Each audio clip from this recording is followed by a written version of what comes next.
Cruz Combat is a proud sponsor of the Combat Jiu-Jitsu 2020 Lightweight World Championships. Our custom high-end performance apparel is worn by combat athletes around the world. With performance pieces designed to last a lifetime, our graphics never fade, crack, or peel. Cruz Combat apparel isn't just made for the mat. Our lifestyle line features dozens of unique designs printed on the softest, most durable fabric out there. And we do custom designs, any quantity, big or small. Order your Cruz Combat gear today.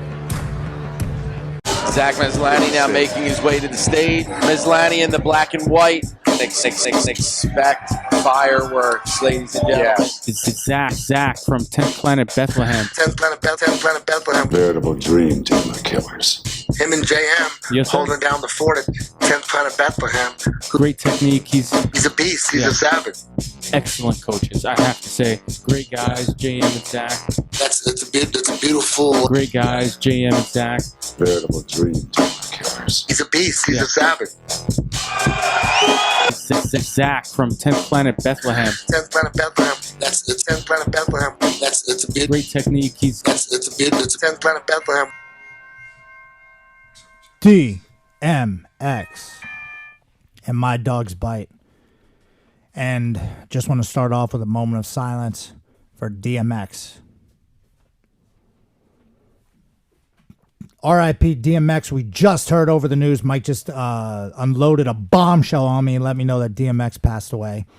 And man, that's messed up, dude. DMX was a beast back in the day, man. I remember when the first album came out, that one I was just playing with the intro. Probably the intro is probably the hardest DMX song, you know, just because Tyson used to come out to that. And I remember like the commentators, like super, dickhead commentators in boxing were like, Mike Tyson coming out to some menacing music right now.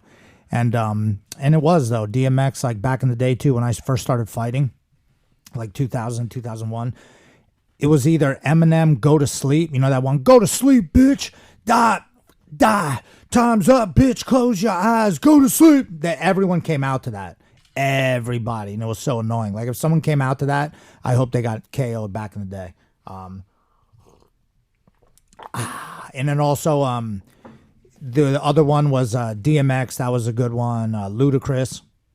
What's my name? DMX and I'll be the best. You see the rest, they looking like they need a rest. One more time. I think I might have gotten a car accident one time because I was driving so hard, blasting DMX. I was ready to fucking, just go off. So that's why I don't play like DMX too much while we're rolling at the school because people will be killing each other over there. So speaking of the school, shout out to Finishers HQ. If you haven't seen it, I know I've been off for a couple of weeks. I survived coronavirus. I'm a survivor, guys. Mike is too. We're survivors. We did it, man. We did it. We did it. And what else happened? We'll have our names on a wall one day. Dude, me and my, just like those things, like how do you survive those stupid memes that says, how do you survive the most deadliest vice ever? And they're like, I just trained jiu-jitsu. Or I think Sid made that one, or it says like, I just played video games and smoked weed. And that's pretty much what most people did. You know what I mean? Don't forget the drunks. Yeah, and they drank alcohol too. Right, they drank alcohol too. Don't forget that, because I know people are getting their slushies over at, they're like, we have to open up Tanzos. We have to open up the local beer distributor, and we need slushies, and we're only gonna sell curbside to go. So, and it's like noon, and people are just loading up on slushies, drinking them in the parking lot. But that's neither here nor there. We went over that too much already. But shout out to Mike over at we had JT Torres come through for a seminar, and it was game changing. JT Torres, effing beast, and seeing him roll with everybody and the type of side control pressure that he can apply is sick. Like I saw him at ADCC going against Gary Tonin, and I love Gary Tonin's style, and Gary Tonin's a man, always supports the finishers, and I just saw JT be able to like pass his guard and deal with some of the elevation tactics and all that stuff that, the Danaher guys are really good at. And, JT's a really cool dude too. Finally meeting him, not just talking to him online. He's down there dude, legit. Talked to us a bunch about like competing.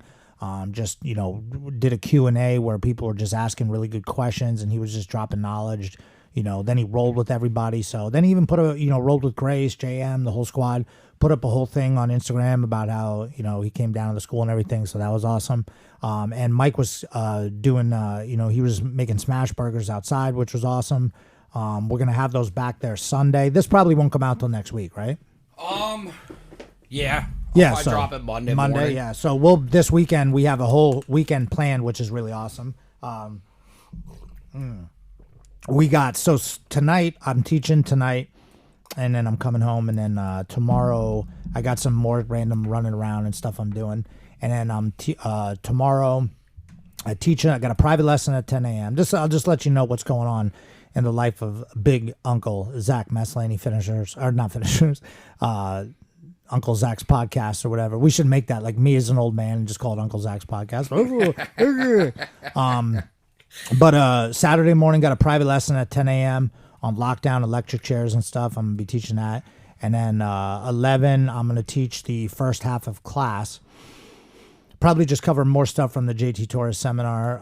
But Grace, I got a bunch of girls coming down to train with her, which is awesome. Shout out to all the ladies that came down on Wednesday to train with Grace. We're going to keep that going. Chrissy brought in a bunch of people, so I'm really appreciative of that because Grace had a big match against Jessica Khan, but I believe Jessica Khan, I just found out news that Jessica Khan hurt her knee, so shout out to her. Speedy recovery. Hopefully we can get that shit done. Hopefully we can get that match done here on the East Coast, and we all don't have to fly to Austin. But this trip is already booked, so we're going. So I'm going to see who they find as a replacement. But Grace is ready to fight anybody, anywhere, any chimey. And obviously in the next couple of weeks/months, you'll be seeing a lot of us again. Remember that one time when I said if you really didn't like us and you hated to see us doing cool stuff, then this is going to be another, I hate to say it, guys, but it's going to be another one of those times. I got to get cocky a little bit because, dude, like, not cocky, but, just confident and just, saying funny things like that. I guess that is kind of cocky, but, man, it's cool. It's just fun to be in the situation we're in, man. I'm loving being, like, a transitional phase and, not on some gender, fluid stuff. And I'm talking about, like, transitional phase from me being, like, a competitor full-time, training, competing, and teaching to just being a coach. And I'm really, I've fallen in love with coaching, man. It's cool. And I'm lucky and I'm blessed to have a lot of high-level people to work with. And, I've been putting in a long time working with Grace, JM too, and just being JM's partner and working with him. And the Cats already had a bag on this one, but JM just stepped up for the Emerald City Invitational, which I will talk about coming up, and which is going down tomorrow night. So after I teach the private in the morning, then I'm going to teach class for about an hour. Then I'm just going to run around real quick and make sure everything at the school is set up. I'm probably going to do some of that setup shit tonight so that way I don't have to do it tomorrow, which is not that much stuff. I just want to make sure I have everything.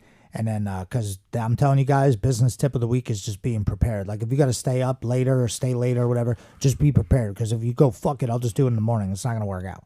You just got to be more prepared. Because I got a busy-ass weekend, and I got a pregnant wife and stuff. So it's like I got to make sure I'm on point with this shit. I got to take my, get this stuff done. So tomorrow, and then after that, I'm going to come home for like a couple of hours. And then after that, I'm driving to Philly, and we're going to be doing the Emerald City Invitational run by Sam McCall.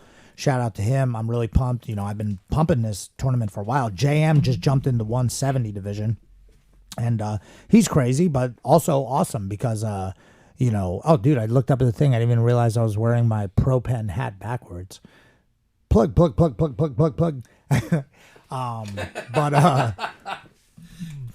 Shout out to Pro Pen. But, yeah, so what was I saying? Oh, yeah, JM just jumped into 170, which is pretty wild. He's crazy. So... And you know what? That's, we should make those shirts. It's kind of corny.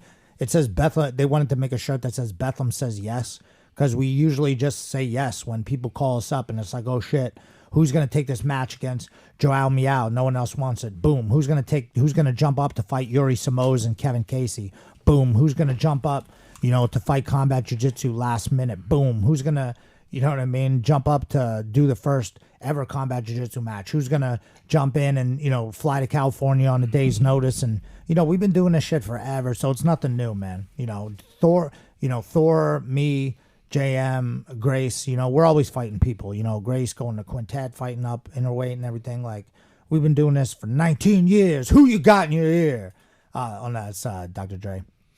But yeah, so we're just trying to, just keep moving forward with this stuff, and I'm appreciative of everybody giving us opportunities. I'm going to be reffing the Emerald City Invitational. It's pretty much going to rely on me and Tom Selyamore, to one of our brown belts, to ref the Emerald City Invitation, and it's going to be crazy. So I just thought of something. Let me write this down here on my phone real quick. I think of things, and then I got to send notes to myself. I didn't break the mic, did I? No.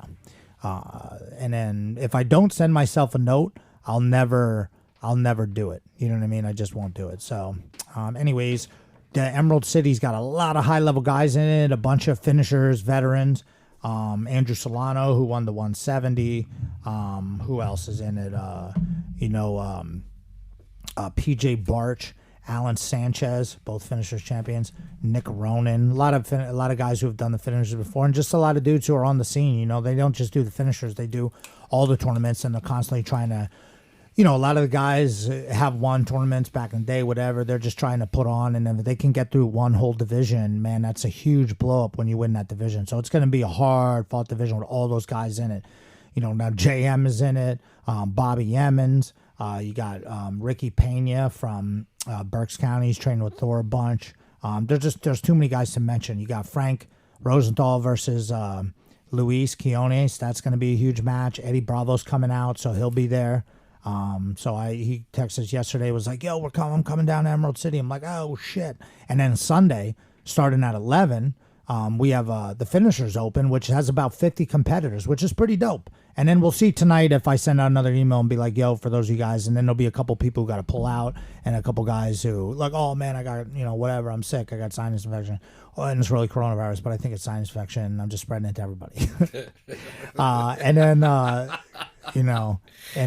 Just take some vitamins and stay home, man. And then there's guys also too that will be like, oh man, I wanted to jump in last minute, and this is cool. So it's like it's not like 100 million competitors where I have so many people to talk to. Like the last finishers in Maryland during a pandemic, and I don't know, guys, like 50 people died because of that tournament. But we had 170 competitors, and no one died. Everybody's fine. They survived the cold, and they eventually, went off and did their thing, and that was way too many people for me to deal with. It was insane. This one only has 50, and maybe it'll end up being 45. Perfect. We'll do a live stream. We'll be out of there in a couple hours. It'll be a nice, fun day. And if we do that every 3 months, we have an open that has 50, 60 competitors, I think that'll be pretty awesome.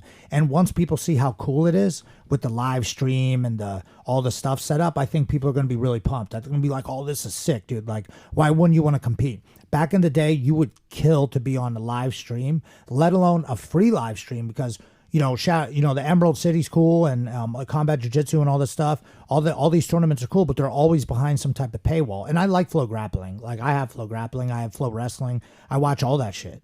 I have every 5 Fight TV. I was watching shit. Like, I have every channel ever because I have illegal, hookups or whatever. So, you know what I mean? Like, I don't know, people like, oh, I hate that thing. Like, what? Because they make you pay? So pay for it, man. If you really like it. Like, I don't see a big deal. I mean, I think it is kind of bullshit, some of the tactics they use to get people to pay. But, I mean, dude, it's like everything. Like, I love how the people are like, fuck that. I'm never paying for cable. But I will pay for Disney, Hulu, Netflix. It's like, all together, it adds up to what cable would be anyways. Plus, when somebody's putting a production on and doing all that stuff, it's not they're not doing that for free. No, Mike, yeah, they are. They should, because they love the sport. You know what I mean? I thought you loved this shit, man. Yeah. You should get paid dick to do this, and then also figure out how to get because we'll go to shit and people will be like, I remember the one group chat I'm in, the guys were like ripping on UFC Fight Pass because EBIOT was like, the matches went way faster than they expected, because it's just OT, there's no match. Right, so I'm sure they thought about this, but maybe they didn't. I don't know. But anyways, the guy would get tapped early, and then they have to play like, hype videos for the next thing like 2 times, which is like, okay, people start getting a little upset. So I kind of understand. But it was like, all right, it's the first time we're doing this. Give them a fucking break, man. Like, they're literally paying for production, and then Ross will be like, yeah, like, guys, you don't understand. That camera that they're using cost $300,000. Yeah. You know what I mean? Like, dude, give them a break. These people, it's not even, those aren't UFC Fight Passes cameras. That's like a guy is investing in the shit and trying to, he's like, just let's cut him some slack. And that's one of the reasons why, guys, and I tell this to most tournaments, it's another tournament tip out there. If you're like, looking, I'm going to start, fuck finishers, dude. I'll just start my own tournament. Those guys suck. And then you go, and then the first mistake you make is you want to have the tournament behind a paywall. You want someone to pay to watch your tournament. It's like, okay, who the fuck are you that we should pay to? And Flow Grappling has all the stuff invested in it, and they're actually, what they're doing is making the guys who make it to that level, they're making those guys big money by putting them on and doing these videos and all this stuff. Like, you know, imagine if, I don't know, Thor fought Gordon Ryan type of videos they would make for that shit. Or if, like, you know, they're going to video Grace. Like, Grace has a match coming up. They're gonna do all types of videos for her. If she makes it to fight Bastos again, that could be a main event. People would love to see that. So they will do all types of videos for that, and they blow them up. I don't care what the people say in the comments. You know what I mean? Who cares? Yeah. Those people, I mean, they're hating, you know? Jorge Masvidal got interviewed for the fight coming up, and I like Helwani's interviews when they're like the one-on-ones. They're cool. Yeah. I hate that guy, but I like him though. I like that it's, you know what I mean? Like, I like that overproduced ESPN style cool. moment. And Jorge Masvidal was saying the same thing, where they were like, hey man, you know, a lot of people are saying this shit, and he goes, I don't fucking care. He goes, where were you when I was living in my car?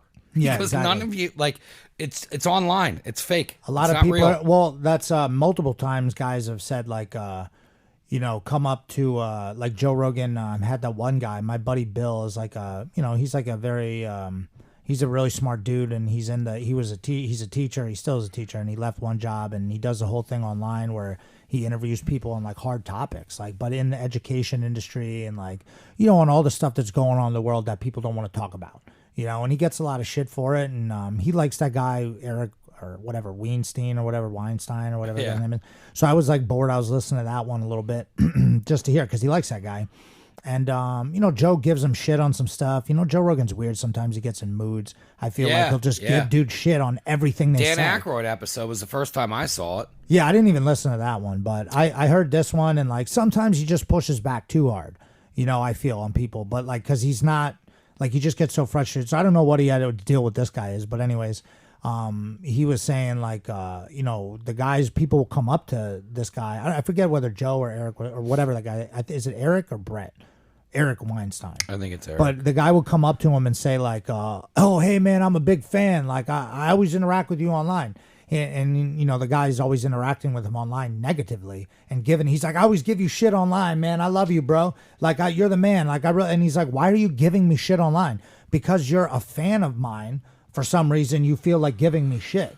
Like, I don't get people's idea on that. Like, a lot of times people will rip someone in the comment and be like, I was just kidding. You're the man. Like, what? Yeah. Yeah, that happens a lot. You know, I've heard multiple people say that about fighters, or fighters are like, they're like, fuck you, you suck. And then they meet him, like, dude, take a picture with him. You know what I mean? Loved it's you. Like, had a great time with the family. Thanks. Yeah, like, what are you doing? It's like almost like people who heckle comics and shit. Same with UFC or pro wrestling. You know what I mean? Like, the guys know it's fake. The guys know that they know it's fake.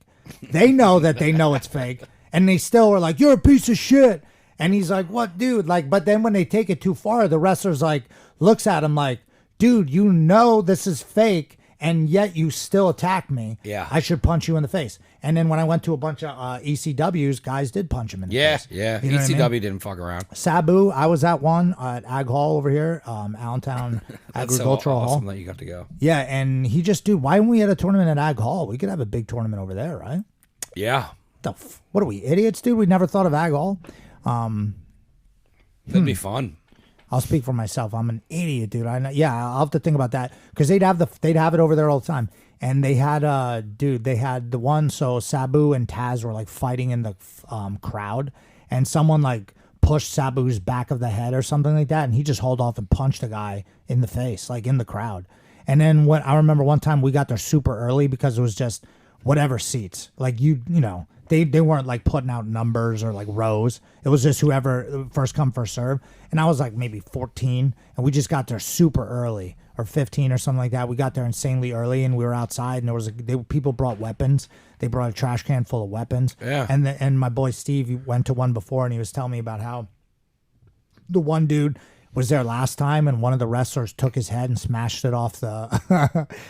He was like a short, older guy, and like, you know, he was like, "I'm here. I'm gonna tell him, like, I'm suing him and everything." Because like, I guess that used to happen all the time. It's like, you know, Yeah, they you would fuck with you. the wrestler, They'd fuck he'll punch you up. Yeah, especially with ECW. Yeah, you should.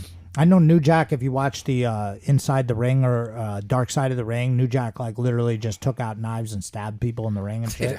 He like almost went to jail for it. Did you go down there a lot to watch those, or just one time? I think I only went there once. I was only there to one time. I did go see when I was a little kid. There's a picture of me and of us watching. We went there to see WWF at the time, and it was the main event was Macho Man versus Hacksaw Jim Duggan. Yeah, but I gotta find my mom and them. They got pictures and shit. I've been meaning to just go down there one time and like just because they haven't thrown out pictures. I know that my mom's got rid of so much shit, and I just want to be like I want to see those because there was one like I had the Hacksaw Jim Duggan 2x4 like the foam 2x4. I gotta find those pictures. We didn't get I don't think I got a picture with any wrestlers. But man, I gotta go back and find those because that was crazy. And I know there was a lot of good guys there. At Unclaimed Frank. Yeah, exactly. I was there. Everybody was there. Yeah. I remember my uncle took me and my cousin. We showed up mad late, and there was like lines like around a thing. My uncle's like, "No, we wanted to go in the store," and the guy's like, "Oh, for what?" And he's like, "Oh, we're shopping for mattresses." And they're like, "Oh, okay." So they let us in the regular store as opposed to getting in line. Yeah. You know, and then my uncle did the old cheap thing where we just kind of like. You know, when they let people in, it was like a madhouse, right? Yeah, it was crazy. We stood on, I can't totally remember. I just remember from the story he told me. He said we were standing on a bed, like with because they walked you through shoulders. the store, Yeah, so yeah. they would think that you'd be like, "Oh, wow, I'm going to get a couch while I'm waiting to meet the Ultimate Warrior." No one was there for furniture at all.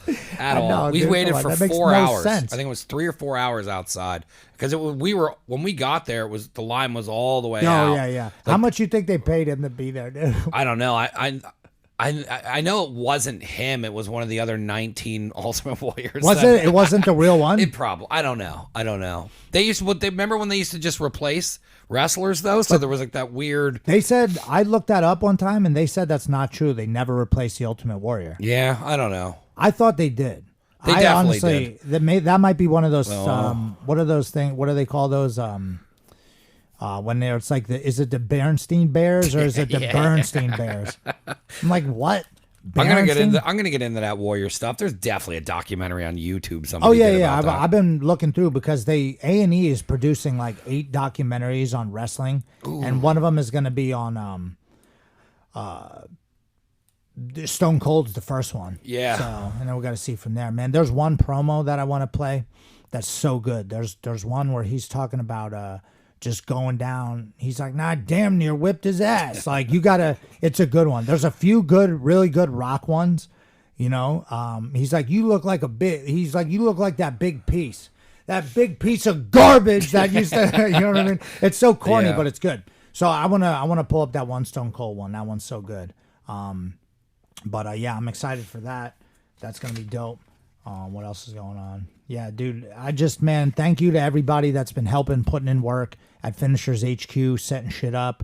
I mean, you know, all the guys for being patient and, you know, moving forward with the squad. Like, Makovsky had a huge match. Feel like he got robbed. You know, he fought over in Bahrain. He's back, you know, coaching. And, honestly, me and Thor, we're looking to hire, NJM. We're looking to, like, hire one more guy, I think. To like hire another black belt. Like I got to talk to Thor and JM about it more, but I think it'd be good for us to have one more guy that's like another black belt at this thing, just helping teach. You know, like it'll raise the level of the guys, and you know, it's like we can actually do that now. We can afford to like, you know, pay someone else to come through. We got Zach, you know, and Ricky Nuno working the MMA squad. We got Reggie, Mike, and Joel. You know, our kickboxing guys that have been around forever. They're still running the squad, sparring with the guys, and it's gonna be sick, dude. The ring is not even set up yet. You know, we're gonna have some of the guys want to fight so bad. I'm gonna make them fight like smokers in the ring. You know, like where they have to fight at the school first. You know, we'll bring guys in from Miller's and like other squads and say, hey, we got guys like, you know, we want to have dudes fight. Like, this is the way you get good. This is what they used to do back in the day. If you wanted to fight, you had to you had to win the fight one, which was that you had to be one of the best guys at your weight, or at least be good enough to hold your own. Like, you couldn't just. Nowadays, guys come in, I do 6 months, I never wrestled, throw me in the cage. It's like, that's why local MMA looks like shit, and we're going to change that. We've been talking about it, but I've just been really busy right now. So it's in progress. Let's just say that. When you would hold those smoker fights now, is that in-house gym stuff, or is it like a thing you'll have people at? We'll let people at it. Yeah, for sure. We're not How much fun would that be? Dude, it's going to be sick. We're not going to promote it like online because then we'll get in trouble. But damn near, we're going to film that shit. We'll film it. And then they did it before. They did it at Miller's. I didn't go. JM was reffing. And that's what we'll do. I'll ref it. You know, JM will ref it. We'll get the guys, you know, Zach to ref the match. You know, and it really has no bearing on your amateur or anything record. Yeah. But, like, you know, our guys, you know, we'll take all of our guys. They're not going to fight each other. But, like, if there's a guy from Allentown that never sees a guy from Bethlehem, I'd let him fight in a smoker. Who cares? See, people now would be like, you never fight your own team. But you don't understand. Back in the day, that was the first fight, was your own fucking team. But guys never took it personal as much back then because you weren't allowed to, because the teacher would just tell you, stop being a dick. And you just wouldn't show up. But we'd have our Sunday training be a whole bunch of guys beating the piss out of each other. You know, and you had to win at the school first. It was a fucking fight. When you're sparring on Sunday, you're fighting. A lot of guys that train with us, man, I got to really change their attitude towards training. Like, they think they can just avoid, you know, certain situations, and you can't. You have to be in class. You should be taking jiu-jitsu class, training your one-on-ones with, you know, your boxing coach or your striking coach, you know, working wrestling, you know, and you got to mix all that in. You got to be doing jiu-jitsu, because one of the things about jiu-jitsu is in the first and wrestling on the wall a lot, because in amateur MMA it's not that much, you can't even punch on the ground, you know. But like, I'm gonna do combat, you know, JM's been wanting to do it too, smoker combat jiu-jitsu matches too, for our guys that want to start getting into MMA. You have to learn how to fight. How else do you learn how to fight besides fighting? But you know, you can't just go and just bite off more than you can chew. I'm not gonna go to MMA fights and drive to Virginia and watch you get KO'd. I'm not doing it. So you got to show me you can fight first. Unless you're murdering everybody in the room, and you wrestled in high school or college and you're pretty good and your striking ain't bad. Then I'm more willing to put you in an amateur fight, because there's no punching on the ground and you have the wrestling to fall back on. If you don't have the wrestling to fall back on, it could be a long day for you. What if the guy starts lumping you up standing up, and you've never had any kickboxing matches, and you go for a takedown, the guy stuffs it. Maybe he wrestled in college and you didn't. Now what? What are you going to do? So you're going to box. Now you have to box the guy, probably going to get KO'd. And I'm not going to be there for that, because I love you. And I don't want to see you get hurt. I want to put you in a situation where you're going to show up and start winning fights immediately. That's how I want it to be. That I want you to, like, you come onto the scene and you're 1-0, 2-0, 3-0, 3-1, 3-2, 4-2, 5-2, 5-3. Okay, that's something I could be happy with. You know, if you go 7-8-0, you might go fucking, you know, 9-0 amateur. You might have a really good professional record. But if you jump the gun and go 0-1, 1-1, 1-2, 1-3, 2-3, you probably quit before then, in my opinion. And it's like, all right, now you wasted all of our time. Congrats. Cheers. You know what I mean? And you probably got KO'd in one of those, or you just get Russell fucked every time. So that's the difference. And that's final, you know? Welcome back to Zach. I mean, I'm saying, though, that's the way it's got to be. I want to set you up to win, not to lose. It's not a game to me. You're going to get hurt. It's different. It's not a fucking basketball game. We're not just going to go shoot hoops. It's not even jiu-jitsu. There's punching, kicking, and kneeing involved. And be like, well, the rules say, dude, what if he makes a mistake? There's knees on the ground in that one thing. What if you're like going down and the guy doesn't give a fuck, or he's an idiot and he knees you in the face and you can't see anymore? I mean, that's a legit thing that could happen. You're way less to get hurt in jiu-jitsu. You just fucking tap out. People, dude, fucking old people do jiu-jitsu matches. Old people don't fight, though. And there's a reason why. Because when you get hit, you could just get hit wrong and fall wrong, tear your ACL. Jiu-jitsu, yeah, you could, but they're not as dangerous as fights. I can't let you go in there unprepared. That would be it would go against everything I believe in, and it would make me and the squad look like an idiot. So that's why we're going to have those smokers, dude. You know, and I'm going to call up Gracie, Jersey, where Mickey Gall trains. And I'm going to get him. He beat the shit out of CM Punk. You know, it'd look like that. Like, you want your first fight to look like CM Punk versus Mickey Gall? Then go ahead, jump in a fight too early. You know what I mean? That's what it'll look like. A guy who's a professional, who used to do Naga all the time, who fought, I don't want to do grappling tournaments. Mickey Gall did a lot of grappling tournaments, and he fought Gordon Ryan in a very, very, very competitive match at a Naga back in the day. Now, obviously, Gordon Ryan's huge, and he's only concentrating on jiu-jitsu, but I think a fight would be pretty interesting. Mickey Gall's pretty fucking tough, and it was a good match. I don't know how it ended up, but I know Gordon won, but it was very competitive, and Mickey was getting pissed. He looked like he was like, fuck this guy. You know what I mean? He was trying to win, not like in a mean, like you don't like him, but just like he was going hard, and it was a good match. So like when people are like, well, Mickey Gall made it to MMA, you know, he got it lucky and he made it to a match with CM Punk. No, he didn't get lucky, dude. He was training been training. Dude's already been training. You know what I'm saying? You know, like people just don't want to see all that work going in. They don't know that he went against one of the best jiu-jitsu guys in the world, and it was a competitive match back in the day before, when he was like, you know, way back. I don't even know when he was, but Gordon was like already really good and only concentrating on jiu-jitsu. You know what I mean? Mickey always wanted to fight, I'm sure. You know, so people just don't see that. You got to see that shit. You know what I mean? I got to tell it to them. They're like, oh, wow. Yeah, so when you do the smoker, like I'm going to call up them, Main Brothers, Pure MMA, call those dudes up. Midworld is Eric Strausser and his crew. They're always heavy into MMA. They got MMA fighters, and we'll match the guys up. And we're not going to let anyone get hurt. I'm going to make people in the stand-up portion, you have to wear gloves and a helmet and shin pads and a mouthpiece, and it's better be a good mouthpiece, or you can't do it, and then you can't fight.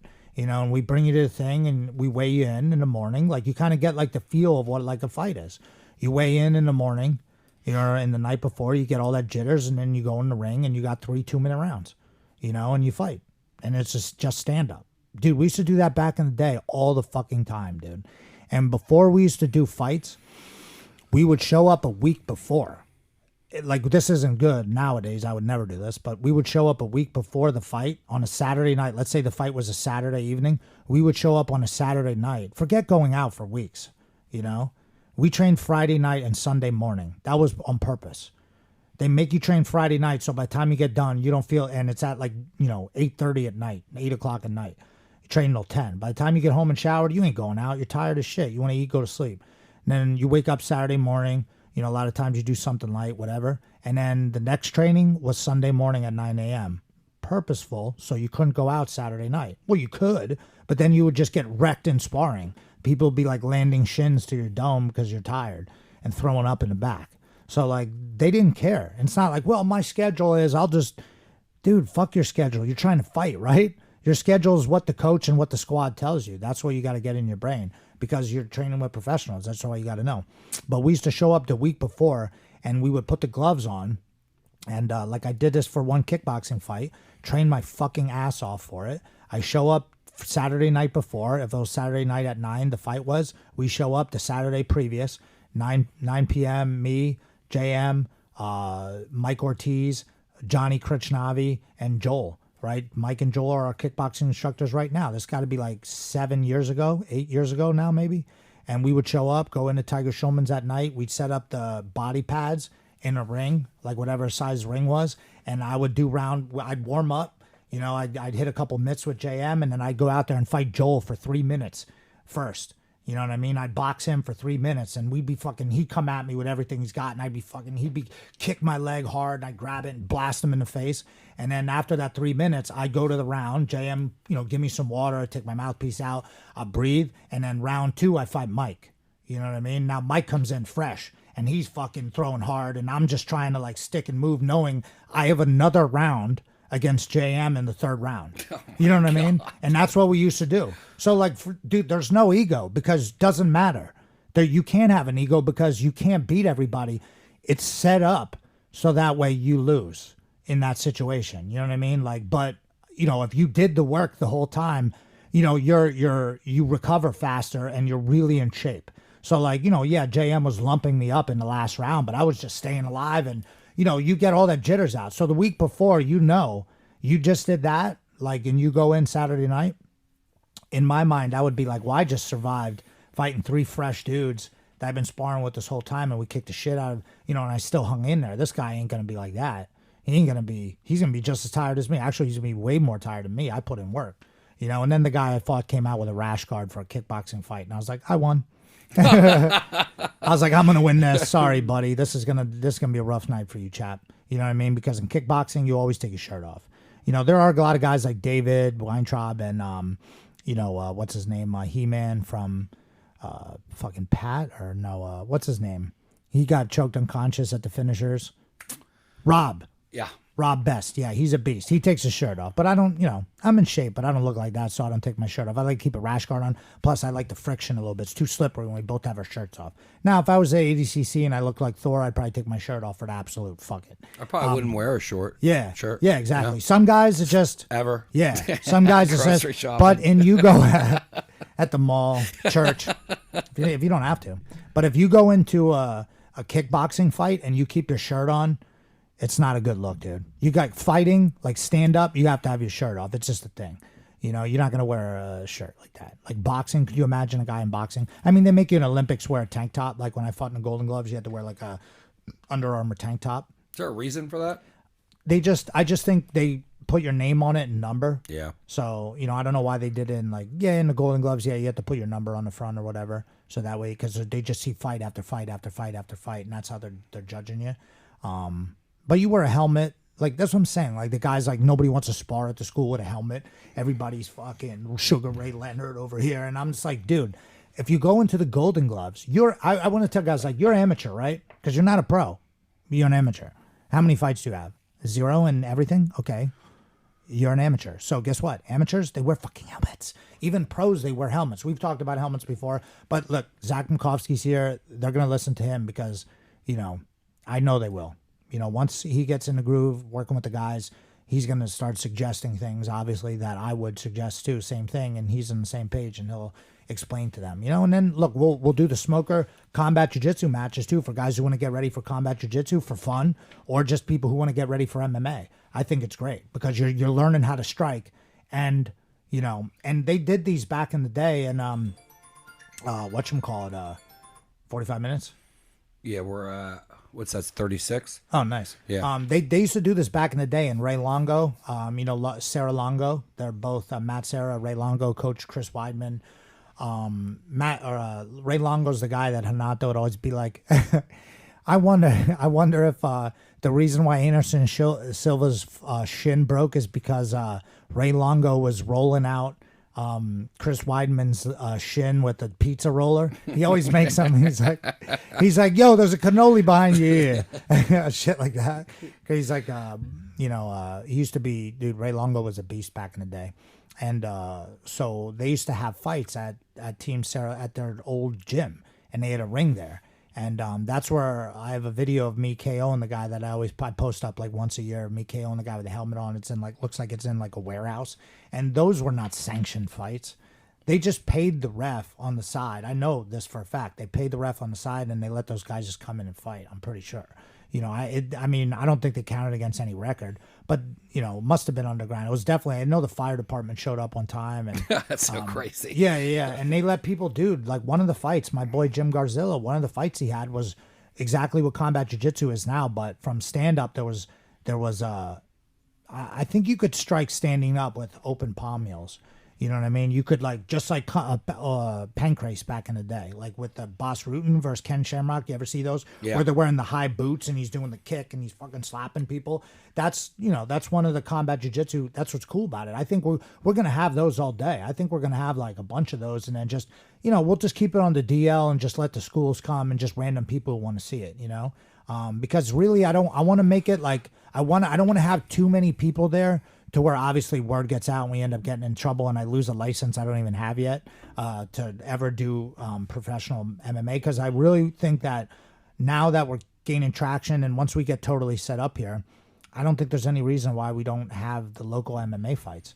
Like no one's going to do it like how we would do it.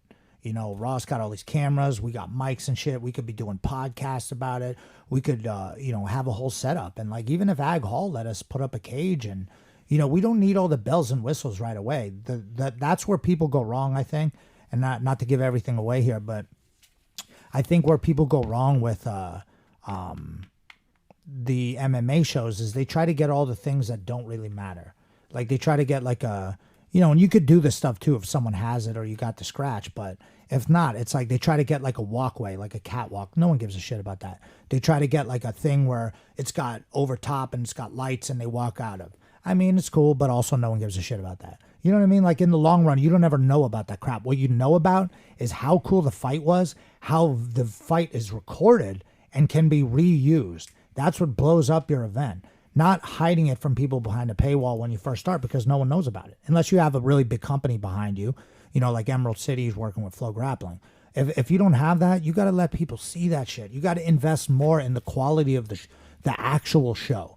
Like, yeah, you're going to sell a lot of tickets in locally, but you want people to be able to watch that shit for free. So let's make it look like a cool event. Like, but you could do that in different ways. Like you could have those big things that I've set up, sectioning it off. You could make the locker rooms in the back really nice for the guys. Usually when we'd have fights at that one place, you have no room. It's like a couple of puzzle mats. It's just like you're a freaking dog that they're going to bring out and just let you fight. And if you die, they'll just throw you out in the street. That's how they treat the fighters, basically. And it's when they wonder why only bums and weirdos and fucking Bucktooth Billy from fucking upstate, whatever, who doesn't have any teeth, wants to fight MMA around here is because it's bullshit. You know what I mean? There were a bunch of fucking, cokehead losers fighting in it the last time they tried to run it, And I just think it's a joke. And I think the way I would bring it back is by actually putting on quality fights and just making it look cool. You make the video look cool. You interview the fighters, the right way. You have a good DJ, not like some idiot who's just some guy with a fucking laptop trying to figure it out, like who does not know how to do it.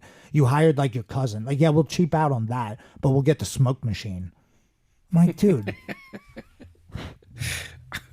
Someone give me money, please. If someone gives me a bunch of money, I'm telling you, I can make this shit look, and then we just got to get the right sponsors and stuff. And I think selling tickets locally, if people knew it was a fun time, there's nothing else to do. No. There's nothing else to do.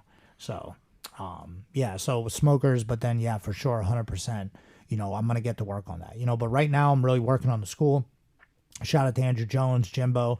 They're killing it, running the business. We're almost at 200 students at Finishers HQ, which is insane. We're literally almost at 200 students on the books, and that doesn't count the 15 instructors, the 10 dudes who don't pay because they've done something so crazy for us that there's no way I can ever repay them. You know what I mean? I've had to give them lifetime memberships, because they've done so much for the school. Or I'm just like, don't pay, take gear, come over to my house, make a sandwich, whatever you want, man. You guys have helped me out so much. So there's a lot of guys like that. So we're probably at 200 now, but I'm saying 200 on a book, son. So shout out to everybody that signed up, all the new guys that might listen to this if you never heard my podcast before. It's just everybody's excited. Everybody's just really excited. We got huge matchups coming up. We're running jiu-jitsu. We're having a huge event. Saturday night we're involved in, Sunday, so it's just, dude, it's I love this shit, man. And it's like, if someone was like, yo, what is your thing? It's like, if your thing is chess, like, how about being one of the coaches of the best, chess team in the world? I don't know if that's corny, but like, and you get to travel around and do that and then also have a family and live a good life. Like, that's what I'm getting to do right now. So I feel really blessed about it. And I'm just pumped for everything. So I'm going to keep working hard. And I feel like I say that every podcast, but I feel like I have to, because it just makes me remind myself too, also to be thankful for what I'm doing. Like you're saying, like, yeah, today I got to do all this shit, but it is my shit. Yeah. You know what I mean? So it's just, I think we both just got to keep, we're doing a lot of stuff at once. We just got to find that groove of, balance, all the balance, the yin and yang of it. Can I make sure that I'm doing business and making money when I need to, and then also, am I taking time to spend with my family and just clear my brain for a minute? That's crazy. Yeah, I got a lot of people hit me up like trying to just do random business tactics, and I'm just like, what? Like, I'm working on my own stuff. Like, you just gotta let me do my thing. So, I'm really concentrating on my team, and like now JM got a big match. It's gonna be awesome. So, I don't know. I'm just really pumped. So, cheers, everybody. Also too, if anybody got any of them ghost guns, let me know, because do you hear that one? No. That Joe Biden's talking about ghost guns. I didn't even really listen to what it was, but it said, the headline said, Joe Biden riffs on ghost guns. And I was like, damn, ghost guns? I'm like, dude, where are they finding these ghosts that they're shooting? You know what I mean? So now they're like, now the liberals have gone so far, they're like, dude, we're taking all guns, even ghost guns. You know, I don't know what that means, but no, actually I do know what it means. Ghost guns, I think, are guns you could buy and like put together that don't have serial numbers. But it's just funny, the name, like who comes up with these names? Like ghost guns? Like I understand what it is, kind of, but not really. So I don't care. So my guns I lost in a boating accident, like a few years ago. So I got in a, my dad had a boat and it kind of tipped over and my guns were in there for some reason because I was on the lake up at Lake Wallen Ball Bag. And I was shooting turkey and my guns, my handguns and everything just fell into the ocean. And so I can't, if they're asking for them, the government's asking for them back. I mean, you're going to have to get to the bottom of Lake Titicaca and you let me know if you find them there. In the meantime, pew pew. Fuck it. We do have a finishers. There's going to be a finishers gun shirt coming out by my sponsor RMBR Club. So look out for that. It's a revolver and it's got the F in the middle and it's got like the finishers around like I'm about to shoot the F. It's pretty sick, dude. He's dope. Like, yo, do you want this? I'm like, hell yeah. I'm wearing an RMBR Club shirt right now. So you can go, to armbarclub.com. They're sponsoring the finishers tournament. So go on there and use the promo code ZAC10. You get 10% off. They got dude. Ted's the man. He's got rash guards. He's got all these armbar shirts. I saw Gabe won the Biggie rash guard. That one's pretty sick. So, and dude, this guy's a designer that's doing this shit. And he did the last 2 shirts that we got, and we're gonna get those shorts too. Those linen shorts. They're not linen, right? No. But still, I'm looking into the linen. Yeah. Gucci flip flops, linen shorts, so my balls don't get hot. What else are we talking about? Oh, Cruz Combat, big time sponsor. They're making tournament rash guards for us now. They made my sponsor rash guard. They made cool like tiger stripe rash guard for JM, Sensei Holland rash guard and stuff. So that's really epic. So shout out to Cruz Combat. He just moved and stuff. He's busy as shit. I got to hit him up. Fuji mats, if you guys are looking for mats. Locally, I have some for sale. I'm going to be picking up a grip of mats next week, too. So if anybody wants any mats, let me know. I got some blue ones. I got some cut ones. Just give me the dimensions, and I'll be able to help you out. I have all these. I got a whole track list now from Fuji. I can just, like, if you're like, oh, it's 25 by 30, I could just, boom, and give you whatever's closest to that, however the mats would fit. So let me know. We have some. You could pick them up. Sabrachi keeps calling me, but, like, dude, he should just text me. I forget to call him back every time because he leaves a message, and it's from, like, a weird number. And I get so many fake prank calls or whatever that I just don't answer any phone calls. So we got to call him back, but we're going to be giving a ring away for the finishers Absolute Division, which is May 8th. And we're doing one division. We're doing one thing a month. So once this one gets done, I'll start promoting the next one, and then I'll start getting ready the one after that, and then one a month. So it's full speed ahead. Red team go! Red team go! What else did I say? Anything else? Rubber Guard. Oh yeah, Rubber Guard Assassins. They're sponsoring the finishers tournament as well. And then I got to hit them up because Fuji's going to make, dude, I got a ring coming. I got bag racks. I got all this different stuff. And they're going to be putting in, they're going to be making some new wall pads for me. So I got to get Rubber Guard Assassins logo on that and wall pad in the back and stuff. It's like, it's never ending. But, with the school, it's cool. Because, like, once we get everything in, the most of the stuff, and we can start doing those, matches and all that stuff, then it's kind of just like, then it's just like a well-oiled machine, so. But, yeah, man, I don't know. We'll see what happens. But thank you guys for listening. Glad to get another one back in. I still got a little bit of running around to do. What time is it? Almost 2 o'clock. That's not bad. I got to be at the school at 5. So, yeah, we'll see what happens. But appreciate you guys, and I will talk to you guys soon. Check out, you know what I forgot to talk about, too? Just the last thing. Go online. Check out my, go to BJJ Fanatics. Search. I don't know if you search Big Uncle Zach, if it'll come up, but if you just search my actual name, Zach Maslany, it should come up. Dropped a new DVD, and I'm already working on my next one, but this one is all about, it's called Dismantling Leg Locks. I tried to name it something else, but it was kind of, I guess it was too racy / political, so they didn't name it that, but big shout out to BJJ Fanatics. Like, we do make a good amount of money off DVD sales. Internet stuff. So, if anybody's bored, like, I think mine's only like $40 and they're doing a deal every other week. So I think I sold like already like over 100 copies of it, which is really awesome. Like we sold like 50 copies in like the first weekend. So I've only been really promoting it a little bit. So if you guys could, that's one way. If you're like, how can I support the podcast? That's one way. You could obviously just send us trunks of money, Operation Dumbo Jump, or you could go on BJ Fanatics, buy my DVD, and it's all, believe me, it's all good shit that I've been working on in the gym. You know, just two leg locks, but mostly escapes, and it gives you a little bit of something from everywhere, and that's what you got to know. If you got a little bit of something from everywhere, then you know, at least you know one escape. At least you know something. So check it out. Next one's going to be leg locks to passing and leg locks.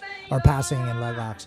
Yeah, leg locks and passing. Finkel's Einhorn. Einhorn is a man. So appreciate you guys. Zach's Corner. Peace. I believe it.